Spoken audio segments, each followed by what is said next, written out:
নমস্কার দর্শক বন্ধুরা, এক্সট্রা টাইম বাংলা আপনাদের সকলকে স্বাগত। এই মুহূর্তে আমরা রয়েছি জোহাতি ক্রীড়াঙ্গনে। আর ইস্টবেঙ্গল সমর্থকদের জন্য যেটা সব থেকে ইম্পর্টেন্ট এখন প্রশ্ন, সেটা হলো তাদের তারকা মিডফিল্ডার সল ক্রেসপো কতদিনের জন্য বাইরে। নানা জল্পনা, সোশ্যাল মিডিয়ায় নানা খবর এরকম আসছে যে সল ক্রেসপো হয়তো পুরো মরশুমের জন্যই বাইরে। এবং ইতিমধ্যে আপনারা জানেন যে স্পেনে গিয়েছেন সল ক্রেসপো নিজের চিকিৎসার জন্য, এবং আগামী কয়েকদিনের মধ্যেই তিনি চলে আসবেন ভারতে। কিন্তু প্রশ্নটা হলো কতদিনের জন্য বাইরে সল ক্রেসপো, অ্যাকচুয়াল খবরটা কি সল ক্রেসপোর, সেটাই নিয়ে কিন্তু আবার জানিয়ে দিলেন ইস্টবেঙ্গল কোচ কার্লোস কোয়াদ্রাত। তিনি জানিয়ে দিলেন যে সল ক্রেসপো কিন্তু এখনই পুরো মরশুমের জন্য বাইরে নন। তো শুনে নিয়ে একেবারে কোয়াদ্রাতের মুখ থেকে তিনি কি বলছেন। Yeah, Crespo is not out for the rest of the season. Crespo is not out for the rest of the season.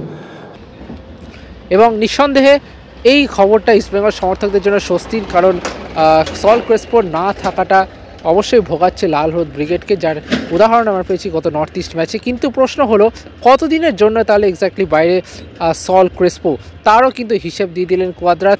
এবং যেইটা শুনে কিন্তু একটু হলেও চিন্তায় পড়বেন ইস্টবেঙ্গল সমর্থকরা।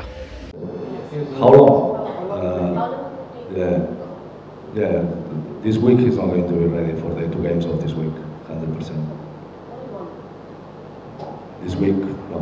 Not today, not next game. Extra time.